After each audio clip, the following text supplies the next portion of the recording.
day. Don't you know I heard it through the grapevine?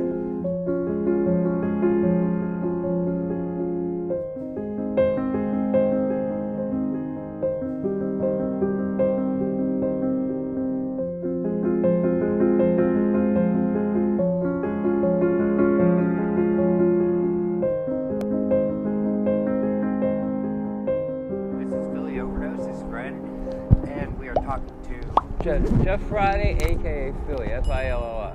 F-I-L-O-I. And how old are you, Jeff? 51.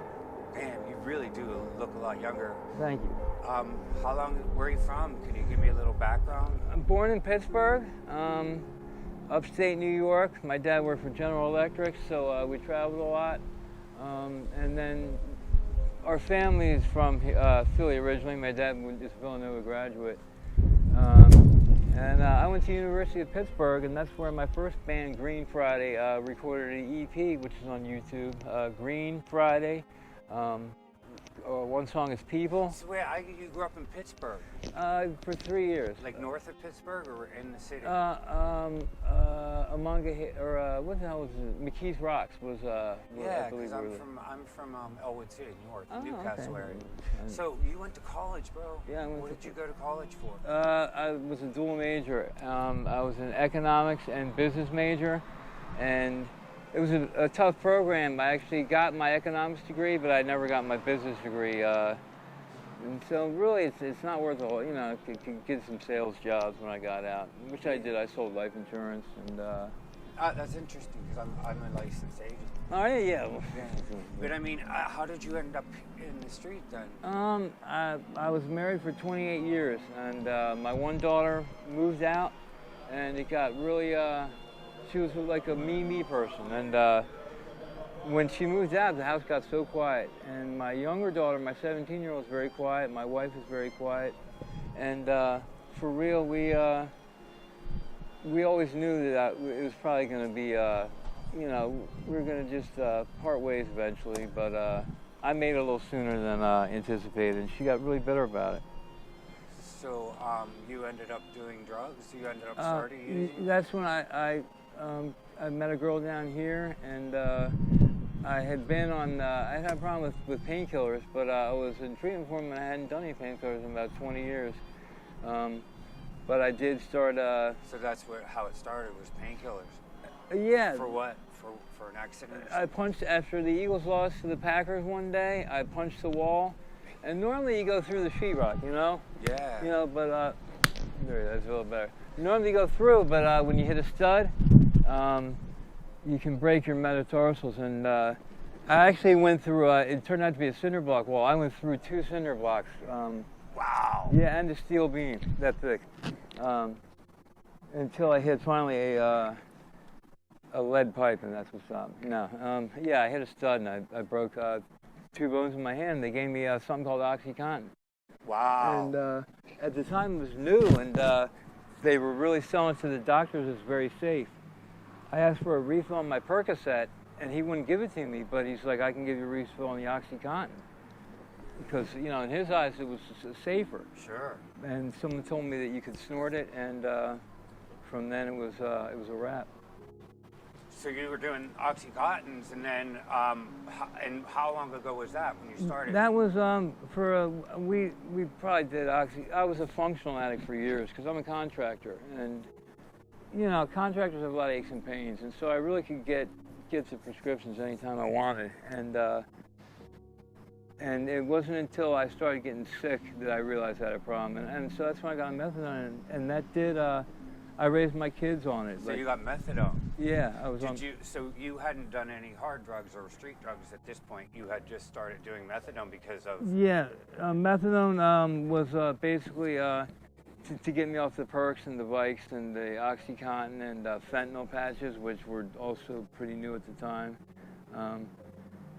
Give me 1 second, I'm just going to make sure this... So you started on OxyContin, and then you met a girlfriend down here? Yeah, like I said, I left my wife, and first I moved out on my wife with a stripper, a girl, let's call her Kay, and we were very happy until she she fought she got a DUI in my truck and was fighting with the cops. She wanted me to pay her legal expenses. Down here? Down here, yeah. Wow. And I wasn't made for it, and I said, I can pay some of your legal expenses, but not all. And so that's why I broke up with her. So you had some money in the bank to be able to... I did. So you went from insurance agent to from an economics degree. That was all when I first got out. When I first got out of school, I had in the first 5 years, I had like a pretty good amount of sales jobs. But after that, I went back to what got me through college, was doing construction, working with my hands, and I had my own business, fixing up houses. Sure. And I liked that. That was great until COVID hit. And So yeah, I mean, so then you're down here with your girlfriend. How many years ago was this? 2. 2 years ago. Yeah. So how long have you been using exactly? Dope? 2 years. I'd never had done actual dope until I got down here. But you had an apartment or a house down here? No, she did. She has an apartment. And did she use with you? Or? She always used, and she did not want me to use. She actually told me she wouldn't get it for me and wouldn't shoot me up until I told her that. So she quit. She has a job, right? No, well, she has a job, but let's just say it's the oldest profession in the world. Oh, wow. She's very good. How did you deal with that? Was that hard to do? You know what? My wife did adult films, and did you know that before you came down here? What? My girlfriend down here, I told her I'd met her. And, hey, I'm trying to do a show here, pal. Thank you. She. You already knew that she was going out and she was prostituting, basically. Right? Yeah, but she doesn't. First of all, she has her own place and she has mainly regulars. She doesn't walk the streets. She's. But you were okay with that?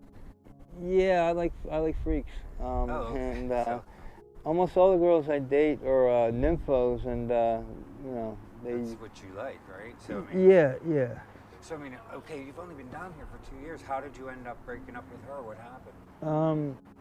All of a sudden, one day, some of the people that did adult films with my wife went paid a visit, and they fell in love with her and just told me they liked her, and so I kind of had to back out.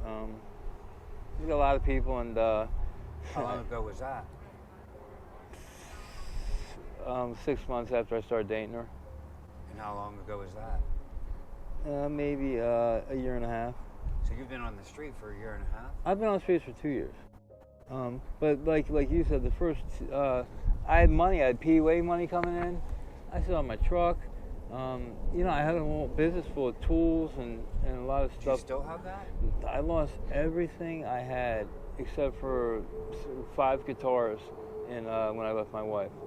So she still has those? No, I was giving her money out of my PUA, and I talked to Leon one day, and he said she hadn't paid rent since I left. And so I don't know what she was doing with the money, but she wasn't paying rent, and so she got evicted, and all my stuff basically just got, a generator, 2 paint sprayers, a power washer, all my extension ladders, drop cloths. So you sold that for? I didn't sell it. My landlord just took it as, my alternator went on my truck up in Frankfurt, so that got towed, and next thing you know, I had no truck, and all my business stuff got sold. My 62-inch TV got sold. This was after PUA? Yeah, exactly. When PUA ran out. Yeah, it first started cutting it down, and then it ran out completely, and it was too easy. Money came too easy, and I mean, me and H we could go through $900 in a day. Wow. Sometimes 12 hours. So what about now? How do you afford to use? I'm on methadone now. My daughters really want me to get my life back and get clean. And how about you? Do you want? I do, but you're not ready. It's there's still a lot of resentment with what happened with my wife. Do you still talk to her? Yeah, I do see her again, and we're at least, we get along in that sense. But the guy she's with he's a drunk. And, wow, what does she do for a living? She was a CNA. She was a med tech. oddly enough, give medication to old folks. And she's good at it. She's good at giving out meds, you know. Yeah, so but she doesn't use it all then, I assume. Just every day. Every day? Yeah, just every day. She does use it every day? Yeah, and she's not working right now. How does she survive then? Well, she got her boyfriend. I believe he has a job, but they're living in I guess. Still in Pittsburgh area? No, they stay in a hotel out here, you know. Oh, really? Yeah. So she's down here too? Yeah, she's from this area, and her family, her roots go pretty deep. Do you have a plan on getting back with her, or do you want her back, or you're done with that? Yeah, I mean, I love her, and we had a good run, but there's some things I can't forgive, and I'm not going to get into that here. Sure. I like my life, and some of it would jeopardize that. So. And what about your daughter? My one daughter is a junior at Westchester, a nursing student, straight A's. Wow. Very successful, very motivated, clean. And my 17-year-old is also an A student. Doesn't know what she wants to do with her life, but I mean, blue-eyed, blonde hair, just drop-dead gorgeous. And you know, right, because you're not a bad-looking dude. I would think she's probably gorgeous. Yeah. Yeah, she got my eyes, and that's one of the reasons I stayed with my wife, because she gave me a blue-eyed. She has brown eyes, and she gave me a blue-eyed daughter, which I think is like a 1 in 16 chance. Wow. And and so she has your eyes, basically. Yeah, and Maddie has has my wife's eyes, and so it's a good mix, and they're both very, very pretty. Yeah. So what does the other one do? Well, the one's a student at Westchester, and the other one's a senior in high school. Wow. Yeah. That's awesome. And she works at the nursing home where my wife works. Like, you know, she works as, you know, like helping out with the old people and stuff. They euthanize them. You know, and they get too old, and they sometimes get a little cranky. Yeah. You know, sometimes you got to put them down. You know. Wow. I mean, it's not legal, but it's for the best. That's interesting. I'm just kidding, but believe me, I'm sure she'd like to. You've been down here for 2 years now, and you don't really have any plans to stop yet, or? I do. Like in the sense that I walked off my clinic when I first started using the fentanyl, because I didn't want to see my wife every day. Like she still went to the clinic, and I realized how stupid that was. I got off track, but now that I started getting on my methadone again. You think you'll be able to stop? Yeah, I don't do more. Some days I don't do any, and. What do you want to do for work when you stop? You know, I was happy like running my business, but I think I'm getting too old for that. Do you have any legal issues? Or? I do have a DUI that's outstanding, so. And I just did 3 days in Montgomery County. Yeah, but a DUI is not a huge deal. No, it's not. It's 72 hours, and I actually already did the time. So it would be, if I plead guilty, it would just be a matter of paying the fine. That's a really good thing, bro. That you have you don't have any legal issues. That you can, whenever you're ready. And I got my when I went to get my ID, the guy actually said, "Why don't you just get your driver's license?" I still thought the DUI was out there, and. He handed me my driver's license, and it was a great feeling. Oh, wow, that's awesome, bro. Yeah. So, let me ask you something. Where do you sleep at night now? I slept at the airport last night. So how do you get there? You just... I fly. I have a little Cessna. No, I'm just kidding. I take the bus there. Take the bus, and that's just because it's cold and you keep warm. Yeah, there's a code blue shelter that on really cold nights, but last night was deemed too warm, and so I'll go to the airport. I do like to watch the planes. I like to people watch. And what about if you can't afford to get to the airport? You can always afford to get there. And how do you make money now? You know, I really don't make very much money.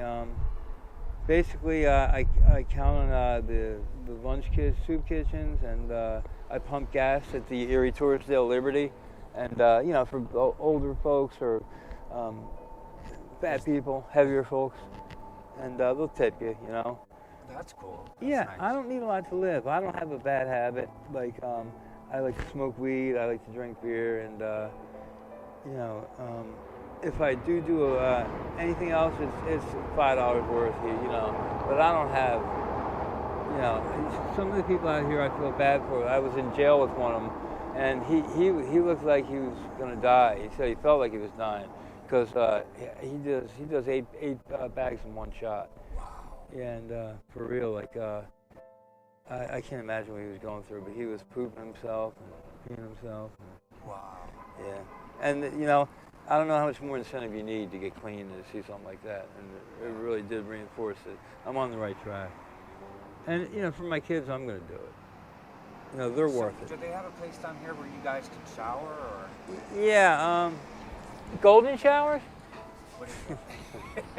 Golden showers. I'm a comedian No, too. do they really have a place like? Yeah. The shelter on Broad Street, you can shower. But the thing is, my clinic is in Norristown, and the hospitality center there, you can take showers every day. And so I actually get showers a couple of weeks. That's awesome. Yeah, I'm not like, you know, a lot of homeless people like never shower, but I like to be clean.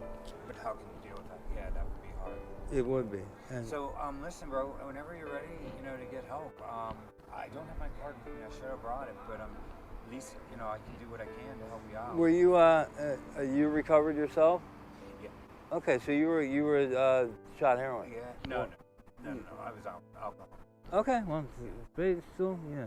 But no, I'm good, and I just, you know, I really care about the community because I do live in the area. I do too. That's good to hear that, because a lot of people like they get clean and then they kind of like just, you know. That's why I'm always carrying a Narcan. Awesome. Yeah, me too. I've never OD'd, like never even come close. I think the people that do are irresponsible, and I think some people just kind of are like, they have the attitude that like, well, you know, if I die, then they're just someone will give me Narcan.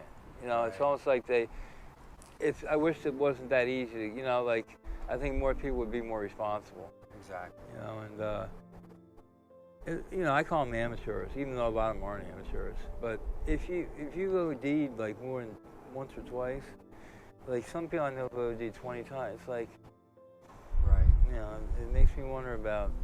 Well, I mean, some people. Have you ever OD'd? No. Wow. I barely even nod out. You know, like I like to. I've always like when I get high. I used to get high. I would go to the library with my friends. You know, I was a good student, and you know, I like to enjoy being high, but doing stuff. You know, some of these people they just Yeah, get when high. I came over here, you were like active. Some people like get high and they like act. I call them the Kensington statues because they'll just sit there like this, and I go up and I go, what are you doing? Like, I go, what the fuck are you doing? Right. Like, I'm standing here. I go, yeah. Is that what you're gonna do all day? You know? And for me, it doesn't seem like much of a life to me. Yeah. You know, like I play music and stuff, like, you know, like, and Well, listen, man, it was so nice talking to you. Yeah. absolutely, man. I really appreciate your time, and like I said, you know, when I come back down here, I'll check on you. Okay. Where do you hang out? You can always find. Just ask for Philly. Okay. People will tell you where I'm at. Let me see if there's anything else to give a shout out to. What you saw my Steve, shout out to you, and Josh and Allie. I guess that's about it, Jimmy, Slim. But God bless everybody, and thanks for your time. Yeah, thank you very much. If you had anything to say to everybody, what would you say? You know what? I would say everyone, you know, treat each other with respect, and give everyone, you know, a chance before you. If you hear something about them, like there's a lot of rumors going around about me, and most of it's bullshit. You know, the people that know me know I'm a thorough person and I'm a genuine person. I don't lie. I don't steal. I don't beat up women. And I treat everyone with respect. And That's awesome. that's all I want from That's you know. so awesome. Thank you very much. Thanks. Thanks for your time.